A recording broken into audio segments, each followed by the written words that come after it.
నమస్తే. 'కల్కి' అయితే ఈ మూవీలో కృష్ణుడు ఎవరు అనేది ఇప్పుడు ప్రధాన అంశం. అయితే 'కల్కిలో' కృష్ణుడు చాలా కీలక పాత్ర అని చెప్పుకోవాలి. అయితే ఆ కృష్ణుడు వేస్తే ఎవరు వేస్తారు అనేదే పెద్ద క్వశ్చన్ మార్క్ ఇక్కడ. అయితే మనతో పాటు సీనియర్ జర్నలిస్ట్ హేమసుందర్ గారు ఉన్నారు. వారిని అడిగి తెలుసుకుందాం. సార్ నమస్తే. నమస్తే. సార్ 'కల్కి' ద బిగ్గెస్ట్ మూవీ ఇప్పుడు తెలుగులో టాలీవుడ్లో అని చెప్పుకోవచ్చు. అయితే జూన్ 27 అన్నట్టుగా దానికి సంబంధించి ఒక డేట్ కూడా ప్రకటించారు. అయితే దీనికన్నా ముందే 'కల్కిలో' కృష్ణుడు ఉండాల్సిన అవసరం అయితే ఉంది. అయితే 'కల్కిలో' కృష్ణుడు ఉంటే ఆ పాత్ర ఎవరు పోషిస్తున్నారు అనేది ఒక పెద్ద క్వశ్చన్ మార్క్ కింద తయారైంది. సో అది ఎవరై ఉండొచ్చు అనేది మీరు అనుకుంటున్నారు? నేను అనుకోవడం అయితే ఎన్టీఆర్ఏ, జూనియర్ కాదు, సీనియర్ ఎన్టీఆర్ఏ ఉండే అవకాశం అయితే ఉందండి. అయితే మామూలుగా సీనియర్ ఎన్టీఆర్ గారు అంటే ప్రస్తుతం అయితే మనందరికీ తెలుసు ఆయన లేరని. బట్ ఏఐ టెక్నాలజీ ద్వారా ఏమన్నా అంటే ఏఐ టెక్నాలజీ అని నేను అన్నాను, కానీ అంటే ఇది కూడా ఒక సీజీ వర్క్ అయి ఉంటుంది నేను అనుకోవడం. అంటే వైజయంతి వాళ్ళ బ్యానరే ఎన్టీ రామారావు గారితో ముడిపడి ఉంది. నిజంగా ఆయన చేతుల మీదుగా లాంచ్ అయిన బ్యానరు.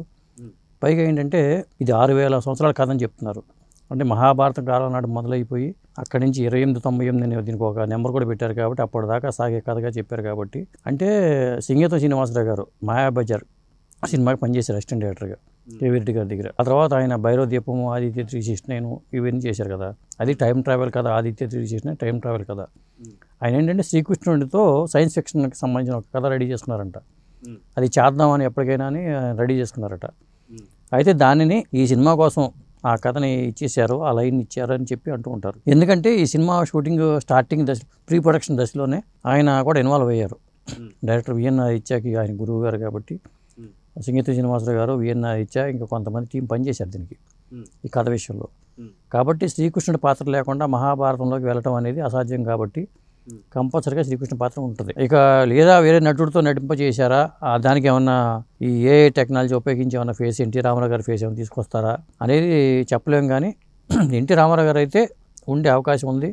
లేదా మాయాబజార్లో కృష్ణుడిని ఆ సన్నివేశాలు ఏమన్నా ఉపయోగిస్తారా, మాయాబజార్ కానీ లేకపోతే ఆ తర్వాత వచ్చిన శ్రీకృష్ణ పాత్ర సంబంధించిన సన్నివేశాలు కానీ అవి మిక్స్ చేశారా అనేది తెలియదు. అయితే మొత్తానికి 'కల్కి' అనగానే ఖచ్చితంగా ఒక డేట్ కూడా ప్రకటించేశారు. అయితే ప్రకటించిన డేట్ దాకా వెళ్ళాలి అంటే ఖచ్చితంగా టైం ట్రావెల్ కథే అని చెప్పి మనకు ముందుకు తెలుసు. సో ఎలా ఉండబోతుంది అనుకోవచ్చు. అంటే అప్పుడు మొదలైన కథ మరి 'కల్కి' దశావతారాల్లో 'కల్కి' అనే చివరి అవతారంగా చెప్పారు కాబట్టి అక్కడి వరకు ట్రావెల్ అయ్యే కదండి. అయితే ప్రభాస్ అనే వ్యక్తి దశావతారాల్లో 'కల్కినా' లేకపోతే భైరవ అనే పాత్ర పేరు చెప్పారు వాళ్ళు. భైరవ 'కల్కి' ఎలా అవుతాడు? ఇప్పుడు దీనికి సంబంధించిన మళ్ళీ పురాణాలతో మనం లింకప్ చేసుకోవాలి. అసలు 'కల్కి భగవాన్ అనే వ్యక్తి శంబల్ అనే ప్రాంతంలో పుడతాడు. ఆ శంబల్ అనేది హిమాలయాల్లో ఉంది అని చెబుతూ ఉంటారు. మరి ఈ సినిమాలో కూడా శంబలతో కనెక్షన్ ఏమైనా చేస్తారా లేదా తెలియదు. ఇంకొకటి ఏంటంటే ద్రోణాచార్యుడి కొడుకు అశ్వత్థామ ఒక కీలకమైన పాత్ర ఇందులో. అశ్వత్థామ పాత్ర ఉందంటే శ్రీకృష్ణ పాత్ర కూడా ఉండాలి. ఎందుకంటే వీళ్ళిద్దరికి సంబంధించిన ఆ శాపాలు ఇవంతా ఉంది కాబట్టి కంపల్సరీగా శ్రీకృష్ణ పాత్ర ఉండే ఉంటుంది. లేకుండా అయితే సినిమా చేయడం అనేది అసాధ్యం కాబట్టి శ్రీకృష్ణ పాత్ర ఉండడానికి అవకాశాలు ఎక్కువ ఉన్నాయి. అది కూడా సింగీతం శ్రీనివాసరావు గారు తయారు చేసుకున్న పాత్రనే దీంట్లో పెట్టారని చెప్పి అంటున్నారు. అదేవిధంగా సినిమా చూస్తే కానీ మనకు తెలియదు, కానీ ఓవరాల్గా అయితే దీనికి సంబంధించి వాళ్ళు ఏ రివీల్ చేయలే.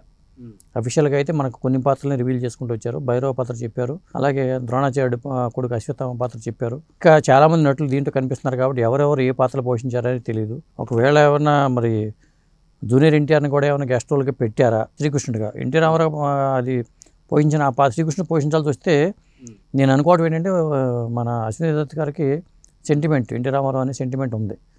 పెడితే ఎన్టీఆర్ని పెడతారు కానీ వేరే వాళ్ళని ఆ ప్లేస్లో పెట్టకపోవచ్చు. అయితే మనం చూస్తూ వస్తున్నాం ఈ సినిమాకి సంబంధించి 'కల్కి' అని చెప్పేసి అవతారం ఎత్తు అదే లాస్ట్ కలియుగంకి అంతం అని చెప్పేసి అంటూ ఉంటారు. ప్రతి ఒక్క పాత్ర కూడా విష్ణుకి ప్రతినామం అని చెప్పేసి అంటారు. ఇప్పుడు చూసుకుంటే కృష్ణుడి పాత్ర కావచ్చు, 'కల్కి' పాత్ర కావచ్చు, విష్ణు రూపం కావచ్చు, అన్ని ప్రభాసే అయి ఉండే అవకాశం కూడా ఉందనుకోవచ్చుగా. మంచి పాయింట్ అడిగారు. ఎందుకంటే 'కల్కి' అనేది విష్ణుమూర్తి పాత్ర కాబట్టి మరి అక్కడ అట్లా అనుకున్నప్పుడు కంపల్సరీగా మరి ప్రభాస్నే పెట్టాలి. ఎందుకంటే దశావతారాలు అనేవి శ్రీకృష్ణుడికి సంబంధించిన అంశాలే కాబట్టి ప్రభాస్నే పెట్టాల్సి వస్తుంది. మరి ఇందులో మరి ఎలా చేశారో ఏమిటి అనేది మనం చెప్పలేము. అంటే ఇక్కడ ఏమవుతుందంటేనండి, ద్వాపరయుగం అంతం 3102లో జరిగింది. ద్వాపరయుగం అంతమైన తర్వాత ఎవరికి వాళ్ళు ఆ ద్వారకా నగరం నీట మునిగిపోవటం కానీ, ఆ తర్వాత వాళ్ళందరూ చనిపోవడం కానీ, సముద్రం పొంగి ద్వారక నీటిలో మునిగిపోవటం ఇవన్నీ జరిగినాయి. శ్రీకృష్ణుడు కూడా మరణించడం అనేది జరిగింది. ఒక బోయవాడి చేతిలో బాణం దెబ్బకి చనిపోవడం అనేది జరిగింది. అక్కడితో ఆ కృష్ణావతారం అనేది అయిపోతుంది. ఎందుకంటే మరి ఈ పాత్ర పెట్టాల్సి వచ్చినప్పుడు వీళ్ళు త్రేతాయుగంలోనే మహాభారత కాలంలో స్టార్ట్ చేశారు కాబట్టి మహాభారతం మొదలుపెట్టి కల్కి భగవానుడు వచ్చే వరకు కథ నడుపుతారు నేను అనుకోవడం. దీనికి సీక్వెల్స్ చేయడానికి కూడా అవకాశాలు ఎక్కువ ఉంటాయి. ఇది ఇప్పుడు సీక్వెల్ చేసేటప్పుడు మళ్ళీ త్రేతాయుగంలో కూడా వెళ్ళిపోయే ప్రమాదం కూడా ఉంది. మళ్ళీ ఒక కథ తయారు చేసుకోవచ్చు కదా, రామావతారంతో మొదలుపెట్టి కూడా కథలు చేసుకోవచ్చు. ఇలాంటి పురాణాలకు సంబంధించిన ఎన్ని సిరీస్ అయినా మనం చేసుకుంటూ వెళ్ళిపోవచ్చు. సినిమా హిట్ అయితే ఒక రకంగా ఉంటుందండి, అదేవిధంగా జనం ఆదరించకపోయారనుకోండి అది వేరే విషయంగా ఉంటుంది. ఇంత స్థాయిలో ఇంత బడ్జెట్తో సినిమా చేసినప్పుడు కంపల్సరీగా ఈ సినిమాకి హిట్ అవ్వడమే తప్పితే పైగా బ్యానర్ వాల్యూ ఉంటుంది. మరి ఒకడు అతిరథ మహారథులంతా దీంట్లో ఉన్నారు కాబట్టి ఆ క్యాన్వాస్ పెద్దది కాబట్టి కంపల్సరీగా ఈ సినిమాలో అయితే ఏదో ఉంటుంది. అదేంటి అనేది మనం రిలీజ్ అయితే చెప్పలేము. కల్కి భగవానుడు అని చెప్పేసి అనుకుంటున్నాం, కానీ భగవానుడికే ఆటంకాలు అయితే ఎదురైతే వస్తున్నాయి. సంక్రాంతికి అనుకుంది కాస్త మే 9 అనుకున్నారు, కానీ మే 9 కాస్త మళ్ళీ జూన్ 27 అంటున్నారు. జూన్ 27 కూడా కన్ఫర్మ్ డేట్ అనుకోవచ్చా? మళ్ళీ మార్పులు చేర్పులు ఉంటాయి. కల్కి భగవానుడికి ఎందుకు ఈ కష్టాలు? కల్కి భగవానుడు నిర్ణయించుకున్న టైం అదే ఉండవచ్చు. ఎందుకంటే భగవంతుడు కాబట్టి ఆయన నిర్ణయించుకుంటాడు, మనం పెట్టే టైంలో ఆయన చేయడు. కాబట్టి ఆయన కూడా 27/9 నేను అనుకోవడం ఏంటంటే 9 సెంటిమెంట్ ఉన్నాడు దత్ గారికి. ముందు ఏమనుకున్నారు, మే 9 అనుకున్నారు. ఇలా వాళ్ళు నిర్ణయించుకున్న అన్ని డేట్లకి 9 అనేది ఇంకా పై ఉంది. ఇప్పుడు ఆ సెంటిమెంట్ కూడా ఉంటుంది నాకు తెలిసి. లేకపోతే 27ని ఎందుకు రిలీజ్ చేయాలి, 18 కూడా చేయొచ్చుగా. కాబట్టి వాళ్ళకి ఏదో సెంటిమెంట్ కూడా ఉంటుంది అనుకుంటున్నాను నేను. ఏదేమైనా పంచమంగా ఎప్పుడు రిలీజ్ అవ్వాలనేది ఆ భగవంతుడి నిర్ణయమే, కాలమే భగవంతుడు కాబట్టి ఆ కాలం అనేది జూన్ 27 అని అనుకుందాం. వాయిదా పడదని అనుకుంటున్నాను నేనైతే. సో అతిరథ మహారథులు అందరూ కూడా ఈ కల్కిలో ఇప్పుడు పోషిస్తూ వస్తున్నారు. కానీ ఇక్కడ డైరెక్షన్ వచ్చి మనకి నాగ్ అశ్విన్ అని చెప్పి అనుకోవచ్చు. కానీ పెద్ద సినిమాలు అంతకుముందు చేసినటువంటి ఒక అనుభవం కూడా లేదు పెద్దగా. కానీ ఇంత పెద్ద ప్రాజెక్ట్ని ఎలా హ్యాండిల్ చేస్తున్నారని చెప్పి అనుకోవచ్చు. అనుభవం లేకపోవడం అనేది కరెక్ట్ కాదు. అది మహానటిది తను ప్రూవ్ చేసుకున్నాడు. ఎవడే సుబ్రహ్మణ్యం మనం చూసాం. ఇట్లా ఒక ప్రూవ్ చేసుకోవడానికి 1-2 సినిమాలు సరిపోతాయండి. ఇప్పుడు మగధీర చేసిన తర్వాత తన మీద తనకు పూర్తి నమ్మకం వచ్చిన తర్వాతే రాజమౌళి గారు ఆ స్థాయికి ఎదగలిగారు. మనం వెంటనే ప్రూవ్ చేసుకోవాలి. ఒక సినిమా ప్రూవ్ అయితే అసలు 2వ సినిమాకి మనం ప్రయోగం చేయొచ్చు. అంటే కాకపోతే అశ్విని దత్ అండదండలు ఉన్నాయి కాబట్టి నాగ్ అశ్విన్కి ఈ యొక్క ప్రాజెక్ట్ వచ్చిందని చెప్పి అనుకోవచ్చు అంటారు. అంతేగా, మరి బడ్జెట్ పెట్టగలగాలి కదా. పెద్ద సినిమా చేద్దామని ఆలోచన ఉండొచ్చు, కానీ బడ్జెట్ పెట్టగలిగే సంస్థలు ఉండాలి. ఈ సినిమా కూడా ఒకళ్ళు కాదు కదా, దీనికి పాన్ ఇండియా సినిమాగా చేస్తున్నారు కాబట్టి అటు బాలీవుడ్ నుంచి దీంట్లో కొంతమంది ఇన్వాల్వ్ అవుతారు. దత్తుగారు కాబట్టి వాళ్ళందరినీ సమీకరించడం అంతా జరిగింది. మరి ఆ బ్యానర్ కూడా వైజయంతి మూవీస్ బ్యానర్ కూడా ఒక వాల్యూ ఉంది కాబట్టి మరి ఆ బ్యానర్కి ఉన్న వాల్యూని కాపాడేలాగా చెప్పాలంటే ఆ బ్యానర్లో ఇదే ఒక ప్రతిష్టాత్మక ప్రాజెక్ట్గా చెప్పొచ్చు మనం. మొత్తానికి జూన్ 27న రాబోతుంది ఈ సినిమా.